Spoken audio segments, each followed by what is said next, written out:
Good morning, dear students. Welcome to this online lecture. I am Mr. Rahul Pawar. In today's lecture, we are going to study the first example on the topic transport costing. In the previous lecture, we started with this particular topic, and in that lecture, we started with first what is the meaning of service costing. Then we studied what the different features of service costing. After that, we studied the concept of transport costing, its features and its objectives. पाठीमागच्या लेक्चरमध्ये आपण हा जो नवीन topic आहे याची सुरुवात केलेली आहे आणि त्या पाठीमागच्या लेक्चरमध्ये आपण सुरुवातीला सर्व्हिस कॉस्टिंग म्हणजे काय, सर्व्हिस कॉस्टिंगचे फीचर्स कोणकोणते असतात यांना आपण सुरुवात केली होती. त्यानंतर आपण ट्रान्सपोर्ट कॉस्टिंग हा जो आपल्या टॉपिकचं टायटल आहे, ट्रान्सपोर्ट कॉस्टिंग म्हणजे काय, what is the meaning of transport costing, what are the different objectives and features of transport costing that we have studied in the previous lecture. Now in this particular lecture we are going to study the example on the transport costing. एखादा व्यक्ती एखादाचा transport business असेल, तो goods transport असेल किंवा passenger transport असेल, okay, तर त्या बिझनेसमध्ये ट्रान्सपोर्ट कॉस्टिंग मेथड कशा पद्धतीने वापरली जाते आणि ट्रान्सपोर्ट कॉस्टशीट ज्याला आपण ऑपरेटिंग कॉस्टशीट असं म्हणतो ती कशा पद्धतीने बनवली जाते हे आपण या एक्झाम्पलमध्ये लेक्चरमध्ये आपण पाहणार आहोत. Okay, so let start with this particular example. This is example number 1. Read the example carefully. Transport company provides the following information, okay, of a truck of 5 ton capacity. This is the first sentence of this example, and in this particular sentence it is mentioned that a company owns a truck and the capacity of truck is 5 tons. ही जी काय company आहे transport company यांच्याकडे एक truck आहे, एकच फक्त truck आहे आणि त्या ट्रकची कपॅसिटी 5 टनची आहे. 5 टन म्हणजे त्या ट्रकमधून वस्तूंची गुड्सचं ट्रान्सपोर्टेशन केलं जातं आणि त्या ट्रकचे आपल्याला कपॅसिटी क्षमता दिलेली आहे 5 टन, म्हणजे त्या ट्रकमधून 5 टन वस्तू ट्रान्सपोर्ट करता येऊ शकतात. आता गाडी जी आहे ती गुड्स ट्रान्सपोर्टेशनची आहे, टनमध्ये दिलं आहे, त्यामुळे आपल्याला हे समजून घेतलं पाहिजे की हे एक्झाम्पल हे गुड्स ट्रान्सपोर्टेशनचं आहे. हे पहिली गोष्ट. आणि गाडीची कॅपॅसिटी किती आहे, 5 टन, तिथं स्पेसिफिकली मी मेन्शन केलेले आहे. आता आपल्याला इथं 1 ते 8 आणि पुढे 9 ते 10 असे काही एक्सपेन्सेस दिलेले आहेत. आता हे एक्सपेन्सेस वाचल्यानंतर आपण हे जे काही सर्व खर्च आहेत या खर्चाचं क्लासिफिकेशन 3 कॅटेगरीमध्ये केलं जातं. एक म्हणजे पहिला खर्च असतो त्याला म्हणतात फिक्स्ड एक्सपेन्सेस. फिक्स्ड एक्सपेन्सेस म्हणजे स्टँडिंग चार्जेस, हा पहिला प्रकार झाला. Second is repairs and maintenance and third one is running, that is variable expenses. Transport कॉस्टिंगमध्ये जे खर्च असतात त्या खर्चाचं क्लासिफिकेशन हे 3 कॅटेगरीमध्ये केलं जातं. पहिली कॅटेगरी जी आहे त्याला फिक्स्ड किंवा स्टँडिंग चार्जेस असं म्हटलं जातं. This is first category. Second category is repairs and maintenance, repairs and मेंटेनन्सचे खर्च. And third category is running expenses, गाडीच्या रनिंगवरती जे खर्च डिपेंड असतात. हे 3 कॅटेगरीज आहेत. बघा आता पहिलं काय सांगितलं आहे, first is cost of truck ₹18 lakhs. ट्रकची किंमत किती आहे, 18 लाख रुपये. 18 लाख रुपयाचं ट्रक आहे आणि त्या ट्रकचं लाईफ किती आहे, आयुष्य आहे 10 वर्ष. आता आपल्याला असेटची कॉस्ट दिली, ट्रक आहे 18 लाखाचा आणि त्याचं लाईफ 10 वर्ष आहे. आता जे आपण 11वी-12वीमध्ये फॉर्म्युला शिकलो डेप्रिसिएशनचा, ज्या वेळेला ट्रान्सपोर्ट कॉस्टिंगमध्ये असेटची कॉस्ट देतात आणि असेटचं लाईफसुद्धा सांगितलं जातं, तेव्हा आपण त्याच्यावरून डेप्रिसिएशन कॅल्क्युलेट करू शकतो. आपण डेप्रिसिएशनचा फॉर्म्युला काय पाहिलेला, डेप्रिसिएशनचा फॉर्म्युला असतो cost of asset minus scrap value. एक्झाम्पलमध्ये स्क्रॅप व्हॅल्यू दिलेली नाही, त्यामुळे cost of asset minus scrap divided by life. Okay, हा आपला डेप्रिसिएशनचा फॉर्म्युला. डेप्रिसिएशन कॅल्क्युलेट कसं केलं जातं बघा, तर formula for calculating depreciation is equal to cost of asset minus scrap value. आता एक्झाम्पलमध्ये स्क्रॅप व्हॅल्यू दिली आहे का, तर कुठेही नाही आहे, त्यामुळे फक्त कॉस्ट घेतलं आणि डिवायडेड बाय त्या असेटचं लाईफ. आता लाईफ पण दिले, लाईफ किती आहे 10 वर्ष, कॉस्ट किती आहे 18 लाख. मग 18 लाख कॉस्टला 10 वर्षानं भागलं की आपल्याला 1 वर्षाचं डेप्रिसिएशन मिळेल. कॅल्क्युलेटरवर कॅल्क्युलेशन करा, 18 लाख भागिले 10 वर्ष म्हणजे 1 वर्षाचं डेप्रिसिएशन किती आलं, 1 वर्षाचं डेप्रिसिएशन आलं 1,80,000. हे 1 वर्षाचं आहे. एका वर्षाचं डेप्रिसिएशन आहे. आपण ट्रान्सपोर्ट कॉस्टिंगमध्ये एका महिन्याचं कॅल्क्युलेशन करतो, एका महिन्याचं फक्त. मग एका वर्षाचं 1,80,000, एका वर्षात महिने किती असतात? There are 12 months in a year. So ही जी 1,80,000 वर्षाची अमाऊंट आहे त्याला भागिले 12 केलं, 1,80,000 भागिले 12 केलं किती येतं बघा? 1,80,000ला 12नं भागलं की तुमचं डेप्रिसिएशन येणार आहे 15,000 रुपये. ओके, ते कसं येणार आहे ते आपण एक्झाम्पल सॉल्व करताना बघणारच आहोत. तुम्ही फक्त कॅल्क्युलेशन बघा. 1,80,000 भागिले 12 केलं की महिन्याचं डेप्रिसिएशन आलं 15,000. एका महिन्याचं 15,000 हे वर्षाचं होतं 1,80,000 भागिले 12 केलं म्हणजे प्रत्येक महिन्याचं किती? 15,000 15,000 15,000. म्हणजे प्रत्येक महिन्याचं डेप्रिसिएशनची अमाऊंट 15,000 आहे. म्हणजे प्रत्येक महिन्याची रक्कम फिक्स आहे, बदलत नाही आहे. म्हणून हा जो काही डेप्रिसिएशनचा खर्च आहे तो फिक्स्ड एक्सपेन्सेसमध्ये तो दाखवला जाईल. ओके, फिक्स्ड चार्जेसमध्ये. कारण प्रत्येक महिन्याची अमाऊंट, एका वर्षाचं डेप्रिसिएशन 1,80,000 आलं, त्याला भागिले 12 महिने केलं की प्रत्येक महिन्याचं डेप्रिसिएशन 15,000 15,000 15,000 15,000. प्रत्येक महिन्याची रक्कम फिक्स आहे, सेम आहे. म्हणून हे जे डेप्रिसिएशन आहे ते फिक्स्ड ओव्हरहेडमध्ये जाणार आहे. फिक्स्डला दुसरा शब्द काय आहे तर स्टँडिंग चार्जेस. फिक्स्ड चार्जेस म्हणजे स्टँडिंग चार्जेस. हा झाला पहिला खर्च. पुढचा बघा दुसरा, तो आहे डिझेल अँड ऑइल. गाडीसाठी डिझेलचा खर्च किती होतो तर 1,000 रुपये पर ट्रिप ईच वे.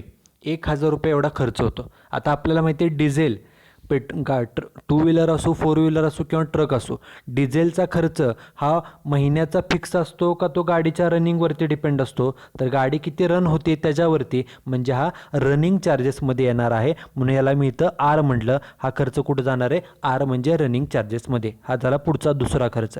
तिसरा खर्च आहे रिपेअर्स आणि मेंटेनन्स. किती दिला आहे? महिन्याचा रेडीमेड दिला आहे 10,000 रुपये पर मंथ. महिन्याचं दिलं आहे 10,000. आता रिपेअर्स आणि मेंटेनन्ससाठी बघा आपलं सेपरेट हेडिंग आहे, रिपेअर्स आणि मेंटेनन्स. त्यामुळे रिपेअर्स आणि मेंटेनन्सचा खर्च हा तिथं जाईल. त्याला आर एम म्हटलं. आर एम म्हणजे रिपेअर्स अँड मेंटेनन्स. हा झाला तिसरा खर्च. पुढचा खर्च ड्रायव्हर्स वेजेस. अमाऊंट सांगितले 10,000 पर मंथ. ड्रायव्हरचा खर्च किती आहे? वेजेस ड्रायव्हरला किती दिले जातात तर महिन्याला 10,000 रुपये दिले जातात. आता महिन्याचा 10,000 म्हणजे पहिल्या महिन्याचं 10, दुसऱ्या महिन्याचा 10, तिसऱ्या महिन्याचा 10. प्रत्येक महिन्याचा पगार 10 10 10 असा फिक्स आहे. म्हणून हा खर्च झाला फिक्स्ड. म्हणून याला एफ नाव दिलं, एफ फॉर फिक्स्ड चार्जेस. तसंच क्लीनर्स वेजेस महिन्याचं 5,000 म्हणजे पहिल्या महिन्याला 5, दुसऱ्या महिन्याला 5 5 5 5. प्रत्येक महिन्याचा पगार हा सेम आहे म्हणून तो फिक्स आहे. म्हणून तो फिक्स्ड चार्जेसमध्ये, म्हणून त्याला मी एफ असं नाव दिलं. त्याच्यानंतर पुढचा खर्च इन्शुरन्स. तो वर्षाचा दिला आहे 48,000 पर ॲनम. आता मगाशी सांगितलं की ट्रान्सपोर्ट कॉस्टिंगमध्ये जे खर्च असतात ते कॉस्टशीट जे आपल्याला बनवायची असते ती एका महिन्याची असते, एका महिन्याची. मग 48,000 हा खर्च वर्षाचा आहे. महिन्याचं कॅल्क्युलेट कसा करणार? त्याला भागिले 12 केलं. 48 भागिले 12 महिन्याचा खर्च किती येणार आहे? 4,000 रुपये.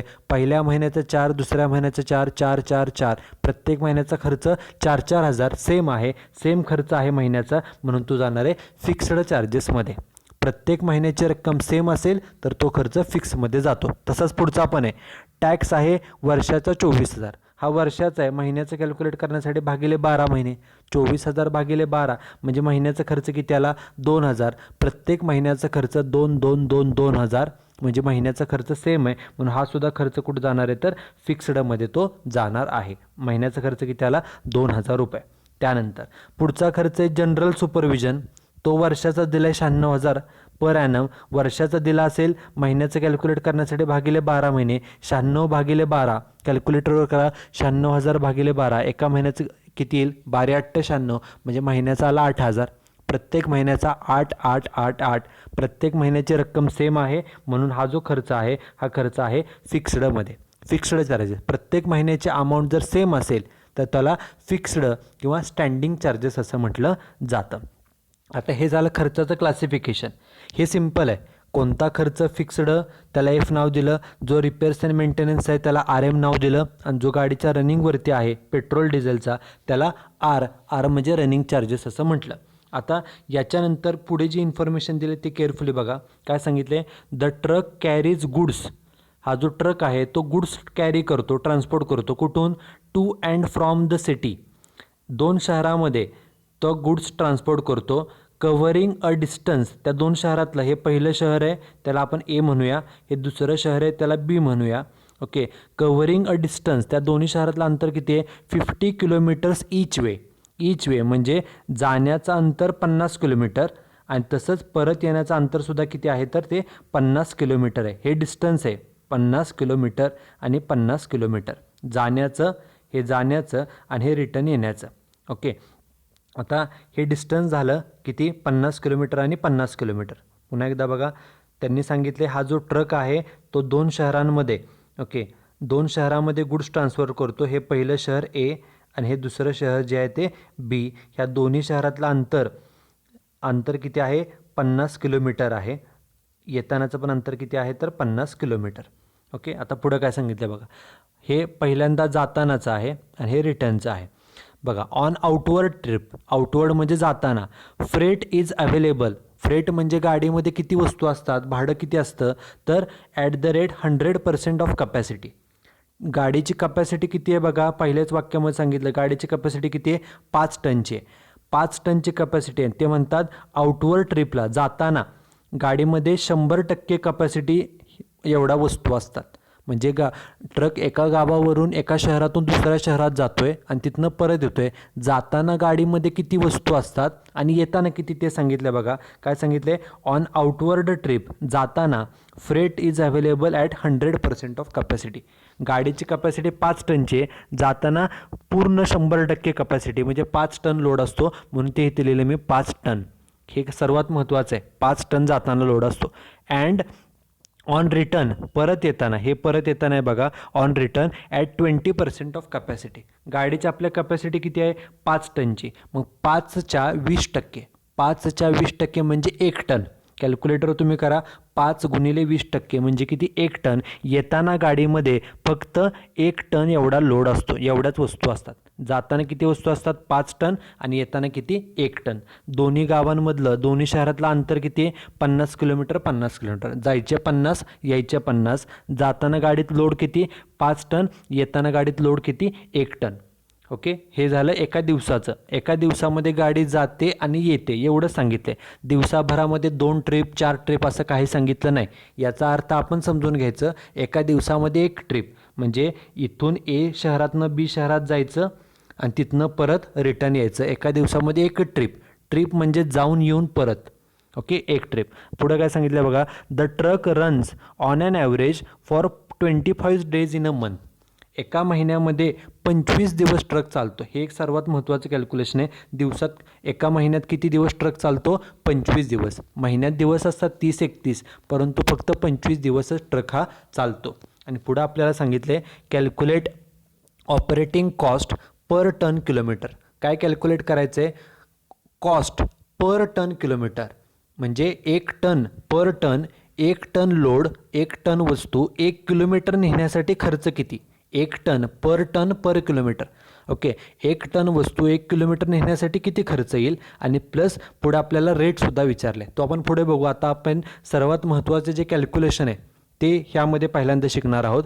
एक्झाम्पलमध्ये आपल्याला गाडीचा टन सांगितलेत आणि किलोमीटर सांगितलेत, त्याच्यावरून आपण कॅल्क्युलेशन करायचं असतं. Calculation of total ton kilometre हे सर्वात महत्त्वाचं कॅल्क्युलेशन आहे. Calculation of total ton kilometre म्हणजे टन पण विचारात घ्यायचं आणि किलोमीटरसुद्धा. टन म्हणजे गाडीमध्ये किती टन वस्तू असतात आणि किलोमीटर, टन किलोमीटर. किलोमीटर हे वेगळं युनिट आहे, टन हे वेगळं युनिट आहे. टनमध्ये आपण वस्तूचं वजन मोजतो आणि किलोमीटर म्हणजे अंतर मोजतो. आणि किलोमीटर हे एक युनिट आहे, सिंगल युनिट आहे. तसं टनसुद्धा वजन मोजण्याचं युनिट आहे. जेव्हा हे दोन्ही एका वेळेला वापरले जातात, टन किलोमीटर, तेव्हा त्याला कॉम्पोजिट युनिट असं म्हटलं जातं. कॉम्पोजिट, दोन्हीचं कॉम्बिनेशन, त्याला कॉम्पोजिट युनिट असं त्याला म्हटलं जातं. मग आता हे टन किलोमीटर कॅल्क्युलेट कसे करायचे बघा, हे सर्वात महत्त्वाचं आहे.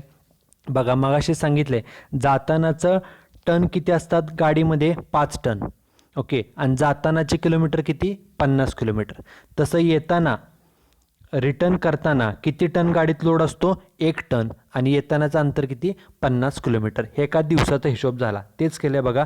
टोटल टन किलोमीटर कसं कॅल्क्युलेट करायचं? फॉर्म्युला ब्रॅकेटमध्ये total ton kilometre on outward journey, जातानाचे टन किलोमीटर आणि प्लस येतानाचे, प्लस बघा, plus total ton kilometre on inward journey, जातानाचे टन किलोमीटर आणि येतानाचे टन किलोमीटर. आता ते कॅल्क्युलेट कसे करायचे पहिल्यांदा बघूया आपण. आउटवर्ड जातानाचे, आता जाताना गाडी जेव्हा जात होती तेव्हा गाडीमध्ये आपण कॅल्क्युलेट करतोय टन आणि किलोमीटर, बरोबर, टन आणि किलोमीटर. मग टन किती होते, जाताना गाडी टन होते 5 टन आणि किलोमीटर किती 50. 5 टन गुणिले 50 किलोमीटर. बघा 5 टन गुणिले 50 किलोमीटर, बरोबर, 5 टन गुणिले 50 किलोमीटर हे जातानाच झालं.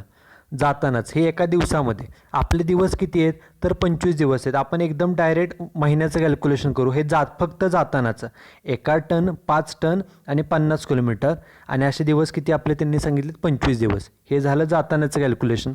तसंच प्लस आता रिटर्न येतानाचं किती आहे बघा.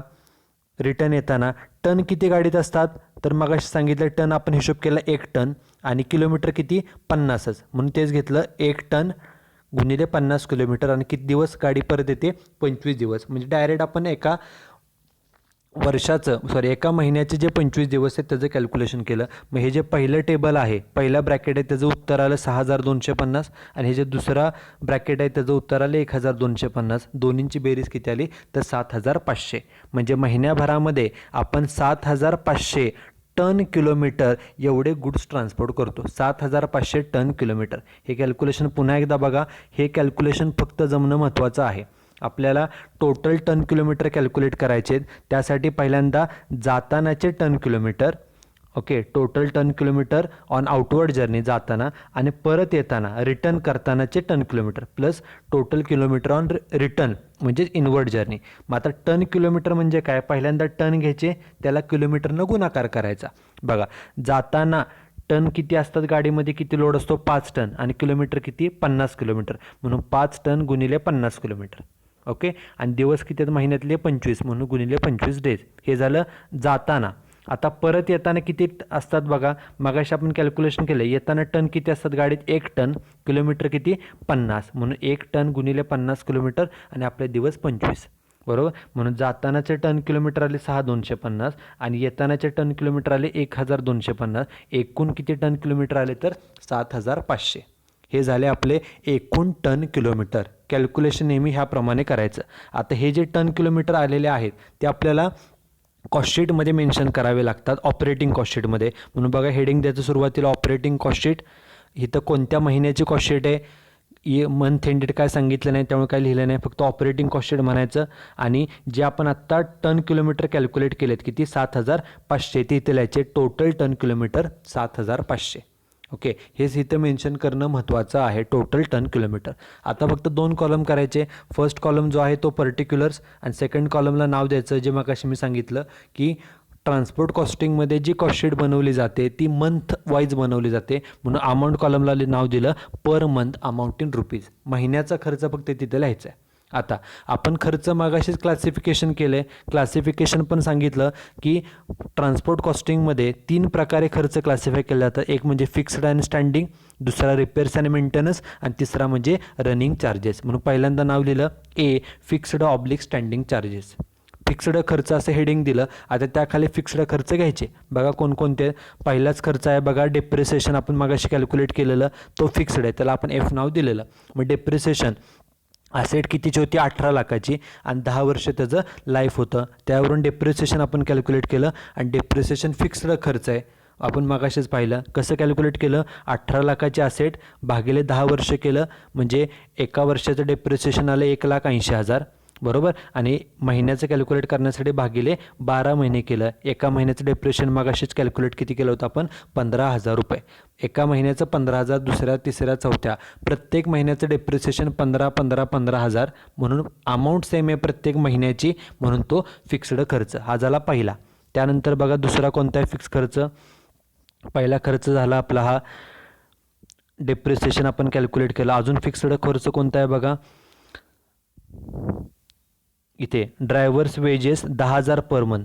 ड्रायव्हरचा पगार फिक्स आहे आणि क्लीनरचा पगार पण फिक्स आहे. महिन्याची रक्कम 10,000 आणि 5,000 तेच घेतले. इथं बघा ड्रायव्हर्स वेजेस 10,000, क्लीनर्स वेजेस किती 5,000 रुपये. प्रत्येक महिन्याचा त्यांचा पगार फिक्स आहे म्हणून ते फिक्स चार्जेसमध्ये. तसंच इन्शुरन्स आणि टॅक्स. इन्शुरन्स वर्षाचं दिलं 48,000, तो एक फिक्स आहे 48,000 वर्षाचा, महिन्याचं काढण्यासाठी भागिले 12 महिने. बघा इन्शुरन्स 48,000 भागिले 12 महिने म्हणजे प्रत्येक महिन्याचा 4,4,4,4,000. प्रत्येक महिन्याची अमाऊंट सेम आहे म्हणून हा फिक्स्ड खर्च. त्यानंतर तसाच पुढचा पण आहे बघा, टॅक्स 24,000 वर्षाचा दिला आहे. 24,000 वर्षाचा, महिन्याचं कॅल्क्युलेट करण्यासाठी 24,000 भागिले 12, महिन्याचं किती आला 2,000 2,000 2,000. वर्षाचा खर्च जर दिला त्याला भागिले 12 महिने केलं की एका महिन्याचा खर्च मिळतो. प्रत्येक महिन्याची अमाऊंट 2,000 2,000 2,000 आहे म्हणजे अमाऊंट सेम आहे म्हणून हा झाला फिक्स्ड खर्च. त्यानंतर पुढचा खर्च बघा, इथले सर्व फिक्स खर्च झालेत. एकच राहिला फिक्स्ड खर्च, जनरल सुपरविजन. वर्षाचा खर्च आहे 96,000 पर ॲनम म्हटलं आहे. वर्षाचा 96,000 आहे, महिन्याचं शोधण्यासाठी भागिले 12 महिने. 96 भागिले 12, महिन्याचा खर्च किती आला तर तो आला 8,000 रुपये. ओके, हा झाला महिन्याचा खर्च. फिक्स्ड खर्च सर्व झाले. सर्व खर्चाची बेरीज केली, ती बेरीज झाली 44,000. त्याला नाव दिलं टोटल ए का, कारण आपण फिक्स्ड खर्चला ए असं म्हटलेलं आहे. हे झालं पहिले हेडिंग. आता दुसरं हेडिंग असतं बी, रिपेअर्स अँड मेंटेनन्स चार्जेस. त्याला मेंटेनन्स चार्जेस पण म्हणू शकता किंवा रिपेअर्स अँड मेंटेनन्स. त्यामध्ये बघा खर्च कोणकोणते आहेत. आपले राहिले खर्च फक्त कोणते, कॉस्ट ऑफ ट्रक झालेला आहे, लाईफ झालेला आहे. रिपेअर्स अँड मेंटेनन्स एकदाच आले बघा. रिपेअर्स अँड मेंटेनन्स रेडीमेड खर्च दिला आहे 10,000 पर मंथ, महिन्याचा 10,000. आपण कॉस्टशीट महिन्याचीच बनवतो तेव्हा आहे तसं घ्यायचं. रिपेअर्स अँड मेंटेनन्स किती 10,000 आणि रिपेअर्स अँड मेंटेनन्सचा एकच खर्च दिला आहे त्यामुळे त्याचीच बेरीज केली. बेरीज किती आली 10,000. त्याला नाव दिलं टोटल बी. ओके, पहिलं क्लासिफिकेशन फिक्स्ड, त्याला स्टँडिंग चार्जेस असं म्हणतात. दुसरं रिपेअर्स अँड मेंटेनन्स आणि तिसरं घ्यायचं असतं रनिंग चार्जेस. आता हे कॅल्क्युलेशन एक महत्त्वाचं. रनिंग चार्जेस म्हणजे काय, जे खर्च गाडीच्या रनिंगवरती डिपेंड असतात. आता केअरफुली बघा, रनिंगवरती रनिंगचा खर्च कोणता आहे, पहिल्या ह्याच्यातला फक्त एकच खर्च राहिला आहे तो म्हणजे ऑइल अँड डिझेल. बाकी सर्व खर्चाचं आपण पोस्टिंग हे केलेलं आहे. एक मिनिट फक्त बघा, रनिंग चार्जेस त्यामध्ये फक्त एकच खर्च राहिलेला आहे तो म्हणजे ऑइल अँड डिझेल. बघा oil and diesel, diesel and ऑइलचा खर्च किती ₹1,000 per trip each way. Okay, म्हणजे ट्रक एका ठिकाणावरून दुसऱ्या ठिकाणी जातो. ओके, त्याला डिझेल किती लागतं 1,000 रुपयाचं डिझेल पर ट्रिप ईच वे. ईच वे म्हणजे प्रत्येक मार्गाला, म्हणजे जाताना 1,000 रुपयाचं बरोबर आणि येताना परत 1,000चं. एका ट्रिपला म्हणजे पूर्ण ट्रिपला नाही, त्यांचं पुढे शब्द आहे ईच वे. ईच वे म्हणजे जाताना 1,000 आणि येताना 1,000 म्हणजे एका ट्रिपला किती लागले, हे 1,000चं आणि हे 1,000चं म्हणजे एक पूर्ण ट्रिप करण्यासाठी दिवसाला 2,000 रुपयाचं पेट्रोल लागते, डिझेल लागते. कसं त्यांनी सांगितलं बघा पुन्हा एकदा, त्यांनी सांगितलं डिझेल अँड ऑइलचा खर्च किती 1,000 रुपये पर ट्रिप आणि ईच वे. ॲक्च्युली एक ट्रिप म्हणजे जाऊन येणं म्हणजे एक ट्रिप असते, पण ते बोलतात की 1,000 रुपये पर ट्रिप ईच वे. प्रत्येक मार्गाला, वे म्हणजे मार्ग, प्रत्येक मार्गाला 1,000 म्हणजे जायचे 1,000 आणि यायचे 1,000 असं एकूण खर्च किती होतो एका ट्रिपसाठी 2,000 रुपये एका दिवसाला. एका दिवसामध्ये जाऊन येऊन एक ट्रिप होते त्याला 2,000 रुपये. आणि किती महिन्यातले किती दिवस आपली गाडी चालते तर 25 दिवस, म्हणून हे जे काय एका दिवसाचे आलेत किती 2,000 रुपये त्याला गुणिले 25 दिवस करावे लागणार. मग बघा कॅल्क्युलेशन, डिझेल अँड ऑइलचा खर्च किती, तो गाडीच्या रनिंगवरती डिपेंड आहे म्हणून तिसरं हेडिंग दिलं रनिंग चार्जेस. आणि तो खर्च लिहिला डिझेल अँड ऑइल. त्यांनी सांगितले एका मार्गाचे 1,000 म्हणजे जायचे 1,000 यायचे 1,000 म्हणून 1,000 गुणिले 2 वेज म्हणजे जायचे 1,000 आणि यायचे 1,000 म्हणून गुणिले 2 केलं. 2,000 झाले एका दिवसाचे. आणि महिन्याचे कॅल्क्युलेट करण्यासाठी ते बोलतात की महिन्यात 25 दिवस ट्रक चालतो म्हणून गुणिले 25 डेज. असा पेट्रोल डिझेलचा खर्च किती आला तर तो आला 50,000 रुपये बरोबर. आणि हा एकच खर्च आहे त्यामुळे त्याचीच बेरीज केली, त्याला 50,000 बेरीजला नाव दिलं टोटल सी म्हणजे रनिंग चार्जेसची बेरीज. बघा सर्व खर्च झाले का. आपण कॉस्ट ऑफ ट्रक आणि लाईफवरनं डेप्रिसिएशन घेतलं, डिझेल अँड ऑइल झाला, रिपेअर्स मेंटेनन्स झाले, drivers wedges, cleaners wedges, insurance, tax हे सर्व खर्च झाले. त्याच्यानंतर हा जो काय सेकंड स्लाईड आहे त्यामध्ये जनरल सुपरविजन घेतलं, ट्रकची अंतर पाहिलं, त्यानंतर गाडीत लोड बघितला किती आहे, डेज झाले, सर्व कॅल्क्युलेशन झालेलं आहे. त्याप्रमाणे फिक्स्ड खर्चाची बेरीज 44,000, मेंटेनन्स चार्जेसचे 10 आणि रनिंग चार्जेसचे 50. आता हे तिन्ही खर्चांची बेरीज आपण सेपरेट करायची, त्याला नाव द्यायचं total operating cost. Total cost A+B+C तिन्हींची बेरीज करा. बघा हे 44,000, हे 10,000 आणि हे 50,000, तिन्हींची बेरीज झाली 1,04,000. ओके, फिक्स्ड खर्च, रिपेअर्स आणि मेंटेनन्स चार्जेस आणि रनिंग चार्जेस ह्या तिन्हीच्या बेरीजला नाव द्यायचं टोटल ऑपरेटिंग कॉस्ट ती किती आली 1,04,000. ही जी काय टोटल कॉस्ट आलेली आहे, या टोटल कॉस्टला जे आपले टोटल टन किलोमीटर मगाशी आपण कॅल्क्युलेट केलं होतं किती 7,500, या 7,500ने डिव्हाइड केलं की मग आपल्याला मिळतं ऑपरेटिंग कॉस्ट पर किलोमीटर. म्हणजे 1 किलोमीटर वस्तू नेण्यासाठी किती खर्च येतो, एकूण खर्च किती आला 1,04,000. ह्या एकूण खर्चाला जसं आपण कॉस्टशीटमध्ये टोटल कॉस्टला क्वांटिटीने डिव्हाइड करतो, तसंच इथं पण टोटल कॉस्टला जी आपली टोटल टन किलोमीटर आहे 7,500 त्यानं डिव्हाइड करा. Total cost divided by total ton kilometre, 1,04,000ला 7,500ने डिव्हाइड केलं म्हणजे एका किलोमीटरचा खर्च किती आला ₹13.87. म्हणजे एक टन लोड 1 किलोमीटर नेण्यासाठी ₹13.87 एवढा खर्च येतो. एक टन लोड 1 किलोमीटर नेण्यासाठी ₹13.87 हा खर्च येतो कॉस्ट पर किलोमीटर. ती कशी कॅल्क्युलेट केली, टोटल कॉस्ट जी आपण कॅल्क्युलेट केली होती ती त्याला भागिले आपले टोटल टन किलोमीटर, त्याने डिव्हाइड केलं की एका किलोमीटरचा 1 टन लोड 1 किलोमीटर नेण्याचा खर्च आला किती ₹13.87. आता जी कॉस्ट असते त्यात आपण प्रॉफिट ॲड करतो. प्रॉफिट किती सांगितलं बघा एक्झाम्पलमध्ये प्रॉफिट प्रॉफिट किती सांगितलं बघा, सर्वात शेवटी तो दिलेला आहे. ओके, प्रॉफिट बघा किती आहे आपल्याला, रेट पर टन, रेट म्हणजे प्राईस पण शोधायचे. To earn a profit at the rate 100% on cost. जेवढी कॉस्ट आहे त्याच्या 100% म्हणजे जेवढी कॉस्ट आहे तेवढाच प्रॉफिट, म्हणून ॲड प्रॉफिट 100% ऑफ कॉस्ट. आपली कॉस्ट आपण आत्ताच कॅल्क्युलेट किती केली एका किलोमीटरची 13.87, त्याच्या 100% म्हणजे तेवढंच 13.87. आपण कॉस्टमध्ये प्रॉफिट ॲड करतो, दोन्हींची बेरीज किती आली ₹27.73. त्याला म्हणायचं प्राईस किंवा फ्रेट म्हणजे भाडे पर टन किलोमीटर. म्हणजे पर टन गाडीमध्ये 1 टन लोड 1 किलोमीटर नेण्यासाठी आपण किती भाडं घेतलं पाहिजे एका टनचं, तर ₹27.73. हे झालं फ्रेट पर टन पर किलोमीटर. आपण कॉस्टशीटमध्ये शिकलो आहे, जॉब कॉस्टशीटमध्ये युनिट कॉस्टशीटमध्ये शिकलो की total cost plus profit is equal to sales. आपण म्हणतो सेल्स म्हणजे विक्री किंमत. इथं आपल्याला फ्रेट कॅल्क्युलेट करायचं असतं. फ्रेट म्हणजे भाडे. एक टन लोड 1 किलोमीटर नेण्यासाठी किती भाडं घेतलं पाहिजे, तर ₹27.73. हे एवढं फ्रेट म्हणजेच भाडे प्राईस एवढे आपण चार्ज केली पाहिजे कस्टमरकडून. Okay, so this is how we prepare the operating cost sheet under transport costing method.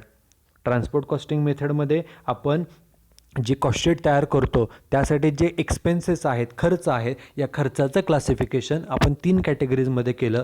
पहिलं म्हणजे फिक्स्ड, त्याला स्टँडिंग चार्जेस म्हणतात, हे एक. दुसरं म्हणजे रिपेअर्स अँड मेंटेनन्स चार्जेस, आणि तिसरं म्हणजे रनिंग चार्जेस. त्या खर्चाचं क्लासिफिकेशन करायचं. त्याच्यानंतर त्याच्यापूर्वी आपण जर एक्झाम्पल टनमध्ये दिला असेल, म्हणजे गुड्स ट्रान्सपोर्टचं असेल तर टनमध्ये एक्झाम्पल असतं. ओके, जर पॅसेंजरचं असेल ते आपण नेक्स्ट लेक्चरमध्ये पाहणारच आहोत. ओके, तर त्यामध्ये आपल्याला जसं आपण इथं टन किलोमीटर कॅल्क्युलेट केलं तसं एक्झाम्पल जर पॅसेंजरचं असेल तर पॅसेंजर किलोमीटर आपल्याला कॅल्क्युलेट करावं लागतं. Okay, so this is first example on this particular topic. You should write down this example and solution in your notebook. In the next lecture we will see the another example on transport costing. Okay, so thank you very much.